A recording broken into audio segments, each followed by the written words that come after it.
Boa noite, de regresso ao Combate de Blogs. Hoje temos aqui na redação da TVI 24 o Nuno Ramos de Almeida, do blog 5 Dias, e o Paulo Pinto Mascarenhas, do ABC do PPM. Hoje o dia está a ser marcado pela saída de Fernando Lima do cargo de assessor de imprensa de Cavaco Silva.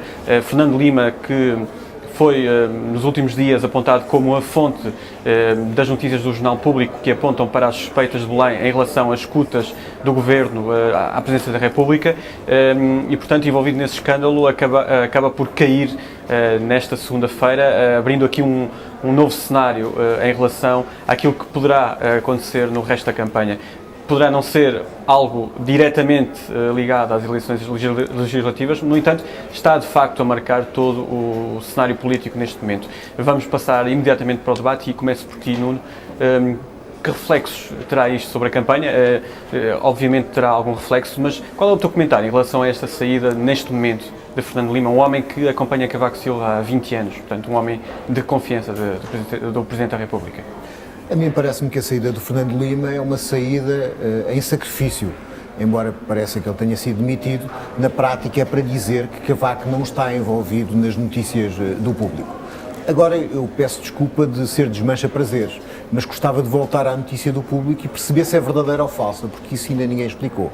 Isto é, o que o Público noticia é que temos um caso, que é a Presidência da República desconfiar que é escutada de uma forma ilícita e ilegal pelo Governo. Isto é, que os serviços secretos ou alguém próximo das polícias faz uma escuta ilegal à Presidência da República. Então, se isto é verdade, é um facto grave. Isto é, se é verdade que a Presidência da República acha isso, é grave. Se é verdade que haja possibilidades de terem sido de facto escutados, coisa que nós não sabemos, também é grave. Portanto, este é um caso que não é linear, isto é, não é linear que vai ser Cavaco Silva e o PSD, o partido de onde ele é originário, os principais prejudicados, e também não é linear que seja o Governo que é suspeito de escutar de uma forma ilícita o Presidente da República e o PS que sejam prejudicados. Agora, há um facto que eu acho que é importante e relevante, que é a atual situação dos serviços de informação. O que acontece neste momento é que os serviços de informação estão absolutamente governamentalizados. Têm camadas sucessivas de gente colocada por confiança partidária. Ora, eles têm poderes demasiado vastos para haver uma governamentalização. Agora parecia a Manuel Ferreira Leite a falar. Mas governamentalização. asfixia democrática. E, portanto, E, portanto, é necessário conseguir um esquema democrático de controle dos serviços de informação, de modo a que não haja desconfiança, que eles sejam usados para fins político-partidários. Mas, de qualquer forma, este é um assunto que tem vindo a marcar. Houve dúvidas em relação à questão de se é um caso jornalístico, se é um caso político. Agora surge, portanto, acusações por parte do Diário de Notícias, por parte do Público. O diretor do Público que aludiu às escutas e até uma influência dos serviços secretos, depois veio dizer que afinal não houve influência. Falaste do Público. Exatamente. Falaste da questão da governamentalização dos serviços secretos, mas de qualquer forma há um aspecto que neste momento poderá não ser tão fácil de entender, que é o facto de Fernando Lima cair nesta altura. Cavaco Silva disse que adiaria a análise da situação para depois das eleições. De qualquer forma, passou um fim de semana e Fernando Lima cai. Eu acho que há duas notícias que podem ter feito cair o Fernando Lima. Uma é o seu envolvimento como fonte do Público. A ser verdade, aquele e-mail que o Diário de Notícias, a meu entender, do ponto de vista jornalístico, mal divulgou. Esse pode ser um aspecto que leva Fernando Lima a estar demasiado queimado e exposto a levar a sair. E depois há uma segunda notícia que é importante, que é a notícia que os serviços de informação militares foram fazer uma busca de microfones à Presidência da República. De qualquer forma, já foi desmentida. Foi desmentida pelo chefe de Estado-Maior das Forças Armadas. O que não quer dizer que não tenha havido esse trabalho. Provavelmente, eu não sei se houve ou não houve um desmentido de facto. Mas quer dizer, não é a primeira vez que se alude que são usados em determinadas ações dos serviços militares porque estão menos governamentalizados que os serviços civis. Portanto, o que eu acho é que esta notícia tem vários aspectos. Um aspecto é, há ou não escutas feitas sobre Belém, o que é gravíssimo. O que ainda não está esclarecido. Não está esclarecido. O segundo aspecto é, há ou não uma desconfiança de Belém sobre essas escutas, o que parece ser verdadeiro. Porque não passa pela cabeça que Fernando Lima tenha feito essa informação e tentado dar essa informação à imprensa sem haver um assentimento ao mais alto nível. A terceira questão é o trabalho jornalístico e a denúncia do trabalho jornalístico. Cumpriu ou não cumpriu o público todos os requisitos jornalísticos? Segundo o seu provedor, não cumpriu. Eu acho que há aqui um problema mais interessante que, aliás, decorre de toda a intervenção até agora do Nuno Ramos de Almeida. Eu, na semana passada, tinha falado da minha preocupação com a campanha de casos, disto se transformar numa campanha de casos, desta campanha se estar a transformar numa campanha de casos, e é isso mesmo que está a acontecer. O Nuno até agora esteve a falar de todos os assuntos, menos do que está em causa nesta campanha eleitoral, que seria apresentar programas eleitorais, que seria apresentar propostas contraditórias entre si, que levassem a uma decisão das pessoas sabendo aquilo que está em causa, ou seja, sabendo que há 4 anos e meio de governo de José Sócrates e que agora há alternativas a esses 4 anos e meio de vários partidos em jogo. Por um lado, essa campanha de casos torna-se evidente, volta a haver mais um caso, todos os dias parece que nasce um. Apareceu também, de certo modo, as presenciais apareceram no meio deste campeonato agora, desta campanha, o aparecimento de Manuel Alegre, o aparecimento de Soares, o aparecimento do próprio Cavaco Silva, e eu, ao contrário não, acho que o Cavaco toma uma posição, o Cavaco Silva está a tomar uma posição em relação à fonte, ou em relação talvez a coisas que nós não sabemos, que a fonte terá dito mais ao Diário de Notícias e ao público e a todos os envolvidos nesta questão. E eu acho que, portanto, a questão de segurança de que Cavaco Silva falou, e é um assunto lateral, é um facto, mas a questão de segurança que Cavaco Silva falou está em cima da mesa. Neste momento, na minha leitura, Cavaco limpou a casa, ou seja, deu um sinal. Nós não queremos este género de atitudes da Presidência da República a passarem para a praça pública da maneira que passaram, com inclusive acusações em mails privados entre jornalistas, etc., a Presidência na boca dos jornais, nas manchetes. Mas nós vamos tomar uma posição mais tarde, depois das eleições, tal como ele disse. Nós esperamos agora qual será essa decisão. Talvez espere também que o Primeiro-Ministro limpe a sua própria casa, talvez haja também pessoas para demitir no gabinete de São Bento, quem sabe, não é? Porque isto parece-me um sinal da Presidência da República. Posso estar enganado, mas parece-me um sinal. De qualquer maneira, o que acontece, como estava a dizer, é que estamos aqui a discutir questões que nada têm a ver com a campanha eleitoral. Mas isto marca a campanha? Então não tem marcado todos os dias, tem marcado um facto da campanha, ou a entrevista do Primeiro-Ministro José Sócrates ao Diário de Notícias, em que fala também de questões laterais. Todos estes casos têm marcado até agora a campanha, em vez de discutir realmente aquilo que está em causa, que é o estado da justiça em Portugal, o estado da economia em Portugal, o déficit, o desemprego, questões que interessam realmente às pessoas que vão votar, ou que deveriam interessar às pessoas que vão votar, acabam por ser, como nós estamos aqui a ver, não é? Suplantadas, ultrapassadas por este género de questões laterais, sobre as escutas em Belém, se terá havido, se não terá havido, sobre o que é que o Primeiro-Ministro como é que o Primeiro-Ministro vai reagir, como é que o Presidente da República, que atitude é que vai tomar depois das eleições. Eu acho que a questão está aí, não está já... Não acho que seja uma questão lateral, isto é, a utilização dos serviços de informação do ponto de vista partidário, caso isso exista, não é uma questão lateral. Agora, estou de acordo contigo que têm aparecido casos que não têm que ver diretamente com a campanha eleitoral. Eu, por exemplo, a história das notícias da compra de votos do PSD, que é uma notícia antiga, já sabia daquilo há pelo menos um ano, sabia-se daquilo, e sabe-se no PS existem casos similares. O aparecimento dela no meio da campanha eleitoral, obviamente, prejudica o PSD e beneficia o Partido Socialista. Portanto, existe uma gestão de casos que é uma gestão que eu acho muito coincidente. E que poderão continuar a aparecer durante estes dias. Quando eu falo de questão lateral, não estou a reduzir a importância da questão. A questão tem imensa importância e terá importância sempre, mas também as próprias escutas eram de abril de 2008, a preocupação do Presidente da República, e aparecem agora no meio da campanha. Que não é lateral, porque é uma questão que se discutiu muito, que foi a centralização numa única autoridade das polícias, Secretário-Geral, Secretário-Geral, e a sua governamentalização, a falta de independência da parte das polícias em relação ao poder político, a possibilidade dele aceder a um conjunto de informações que estão no âmbito da investigação. E isto é uma questão fundamental. Eu acho que a parte dos políticos se imiscuírem na investigação e se imiscuírem até na justiça, temos um outro caso que eu gostaria de colocar, que é o congelamento da carreira do juiz Rui Teixeira por, digamos, iniciativa dos vogais do Conselho Superior da Magistratura do Partido Socialista, é um exemplo determinante como a política pode condicionar o Poder Judicial e pode castigar aqueles que investigam determinados casos que os políticos acham que estão mal investigados ou que não deviam ser investigados.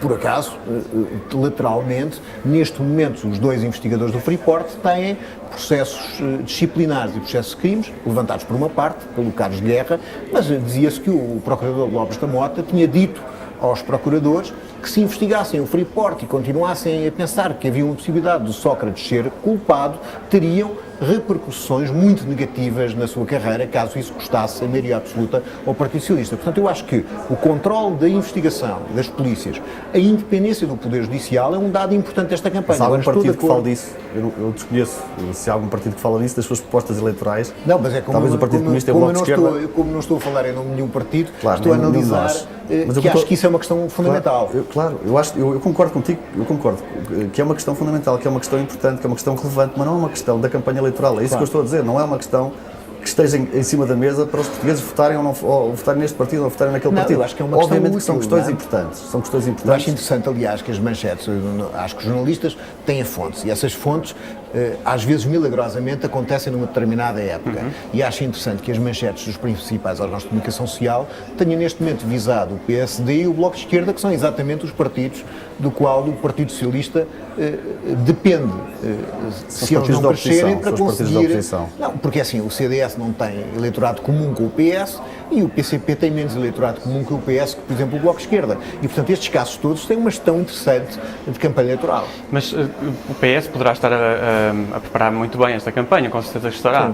E neste fim de semana teve 2 apoios de peso, o José Sócrates e teve ao seu lado primeiro Manuel Alegre e depois Soares. E eu pergunto, será que Sócrates mas, por coincidência, ambos são militantes do PS, não é? Sim, mas Sócrates aquilo que eu te perguntava é, Sócrates é fixe? Porque o Soares deixou esse legado para José Sócrates, foi quase talvez um dos últimos discursos em comício de Mário Soares. Estás-me a perguntar o quê? Se eu vou votar José Sócrates, não vou votar José Sócrates. Não, se de facto... uso a expressão... acho que ele é fixe apenas em inglês, se for peixe. Sim, mas quero dizer... Agora, o que eu acho é assim, é óbvio, é normal que o Marcelo Rebelo de Sousa apoie a candidata do PSD e que Mário Soares apoie o candidato do Partido Socialista. Estranho seria que se invertessem as posições. Mas existe aqui no Partido Socialista um sinal ou pelo menos um esforço de união, eu acho que depois de uma divisão mais quase amplificada do que real. Isto é, a ideia de voto útil. Manuel Alegre só vai aparecer no comício de Coimbra, onde está uma pessoa que está conotada com a linha Ministra da Saúde, conotada com a Ministra, com o Manuel Alegre. No fundo é para não acusarem no fim, quando ele se quiser candidatar, de não colaborar. Não vejo muito eu mais... Eu acho claramente que a intenção é de voto útil, ou seja, neste momento a maioria, ou a vitória do Partido Socialista está em causa por uma única e exclusiva razão, porque o Bloco de Esquerda cresceu exponencialmente e está com um eleitorado com o dobro dos deputados, o dobro da percentagem que teve nas últimas eleições legislativas. E obviamente que o Partido Socialista o José Sócrates chamou 2 pessoas que são queridas ao eleitorado do Bloco de Esquerda e que têm, aliás, entrado em manifestações com Francisco Louçã, quer seja o Dr. Mário Soares, quer Manuel Alegre. Falta só o Ferro Rodrigues entrar para que seja... Poderá entrar neste último para entrar também. Eu acho que é isso que vamos assistir nesta última semana, vai ser uma dramatização da campanha e, sobretudo, a uma tentativa de ir buscar o voto útil do Bloco, puxando algum voto do Bloco de Esquerda e até do Partido Comunista Português. Mas, Paulo, e como é que com a ameaça da direita, se a direita vier para o poder. Por outro lado, como eu disse, acho que isto é um sinal de uma espécie de um primeiro round das presidenciais, ou seja, Manuel Alegre aparece neste momento porque será com certeza o candidato nas próximas presidenciais e Cavaco Silva está até a ajudá-lo de certo modo. Não é líquido que seja a forma como está, como todo este caso das escutas. Paulo, não é líquido que seja com o apoio do PS. Quer dizer, em princípio será. Mas quer dizer, fala-se que, por exemplo... E até do Bloco de Esquerda, e até do Bloco de Esquerda, talvez do PCP. Acho que do Bloco de Esquerda é quase líquido que será apoiado pelo Bloco de Esquerda. Agora, o apoio do PS fala-se muitas vezes que Sócrates preferiria nomes como o Gama, o Jaime Gama ou até Ferro Rodrigues do que Manuel Alegre, porque é um apoio, isto é, ele engolirá o Manuel Alegre como um sapo, mas com pouca convicção, não é? Sim. Porque os votos que o Manuel Alegre tiver nas presidenciais, caso não ganhe a Cavaco, reforçam o seu poder político dentro do próprio partido, onde ele concorre muitas vezes com uma orientação diferente da orientação de José Sócrates. A questão da asfixia democrática voltou a ser falada, aliás, potenciada pela presença de Paulo Rangel, que de facto foi aquele que lançou o isco já na Assembleia da República, já há uns anos. Sim, ele chamava-lhe claustrofobia democrática, mas, portanto, esse isco, ou esse mote foi lançado já há algum tempo por Paulo Rangel, entretanto Manuel Ferreira Leite usou isso e agora Paulo Rangel surge então com essa aura de vencedor das europeias, a fazer ataques também a Mário Soares, por exemplo. Como é que a presença de Paulo Rangel, ou de figuras como Paulo Rangel e Marcelo Rebelo de Sousa podem ajudar a Manuel Ferreira Leite? Eu acho que ajudam a agilizar o discurso e a fazer um outro tipo de discurso que Manuela Ferreira Leite, pelo seu estilo, até pelo seu tipo de atitude, não pode fazer. É o que acontece no Partido Socialista. Tu repara que temos, por um lado, pessoas como Manuel Alegre e como Ana Gomes a dizer que querem uma coligação com o Bloco de Esquerda. Exato. E depois temos o ministro Teixeira dos Santos a ler de uma forma criativa o programa do Bloco de Esquerda, a dizer que é o maior ataque às classes médias, que o Bloco de Esquerda é contra a Europa, que come criancinhas ao pequeno almoço. Quer dizer, são duas formas de tentar conquistar o eleitorado, que é seduzir, dizendo que o Partido Socialista afinal até é de esquerda, até tem Inês de Medeiros, tem o Miguel Valde Almeida, até pode imitar, como diziam os gatos fedorentos, qualquer dia é confundido com o Partido de Esquerda, e por outro lado tem os outros a bater, a dizer cuidado, vem o Papão, vem os extremistas. Enfim, aliás, deixa-me só dar um pormenor, pouco depois de Mário Soares ontem ter admitido, ou pelo menos dizia que não lhe metia impressão uma coligação com o Bloco de Esquerda, poucos minutos, não lhe repugna, exatamente. Poucos minutos depois, João Tiago Silveira, o porta-voz do PS, veio dizer que não, que o PS é que é... aquela dicção muito particular, sim. Pois, em relação a isso, mas pelo menos existe... democrática, responsável, exato. Não há ilusões, não há miragens. Bom, mas a verdade também é a miragem é que neste momento temos 600 mil desempregados com a esquerda democrática responsável. Mas a verdade é que está a centralizar o debate todo numa solução governativa do Partido Socialista, ou seja, neste momento... E que ainda por cima não é... Eu julgo que está a haver uma tendência e que julgo que vai se refletir nas próximas sondagens, porventura, de um crescimento do Partido Socialista, exatamente porque está no centro do debate e porque é o único partido que se fala em soluções governativas. Irá com o Bloco de Esquerda, não irá com o Bloco de Esquerda, irá com o CDS, não irá com o PSD. Neste momento, claramente, estamos a centralizar toda a discussão numa solução PS mais qualquer coisa, ou PS mas sozinho. Eu não dava por isso favorece, obviamente, o Partido Socialista. Sim, mas eu não dava por adquirido pelas sondagens que o Partido Socialista fosse desde já o vencedor. Porque as sondagens que são feitas, por exemplo, a sondagem feita pela TVI, que é feita com voto em urna, portanto é diferente de uma sondagem telefónica, dá uma diferença de 2 ou 3%, que são diferenças que são residuais. E é preciso lembrar que nas europeias houve várias sondagens, todas as sondagens, tirando um painel da Mark Test, deram uma vitória ao Partido Socialista até ao fim. E depois acho que esta discussão é um bocadinho... Enfim, é um cenário inexistente, porque o Bloco de Esquerda já reafirmou umas centenas de vezes que não irá para o governo com o Partido Socialista. Sempre. Tem reafirmado sempre que lhe é perguntado que não irá para o governo com o Partido Socialista. Portanto, é uma solução inexistente. O cenário mais provável, caso o Partido Socialista tenha mais um voto que o PSD, e o PSD e o CDS juntos não tenham maioria absoluta, que também não me parece que vai acontecer, é que vai haver uma espécie de navegação de cabotagem em que o PS ou o PSD vão ter que fazer aprovar legislação. Com o problema que vamos ter, que só vamos poder ter eleições depois das presidenciais, porque temos 6 meses em que não pode ser dissolvida a Assembleia da República e depois temos as eleições presidenciais só entre abril e junho. Só entre abril e junho é que se pode emitir o... É muito complicado. Portanto, vamos ter um ano e tal com este tipo de soluções, que podem ser, enfim, obrigarem o governo a negociar políticas, coisas que ele até agora não fez. Políticas de esquerda. Claro, de preferência, não é? As de direita já estamos fartos delas. Fica então esse vosso sorriso e esse final de conversa. Falámos aqui então sobre o caso do dia, a saída de Fernando Lima como assessor de imprensa de Cavaco Silva, um homem do Presidente, durante 20 anos esteve ligado a ele, uma situação que tem sido recorrente nesta campanha, tem marcado a campanha. Falámos também da possível coligação entre o Bloco de Esquerda e PS, isso acontecerá ou não, e a sucessão de casos que tem marcado a campanha. Palpita-me que nos próximos dias vamos voltar a falar de novos casos. Até sexta-feira continuamos aqui o Combate de Blocos.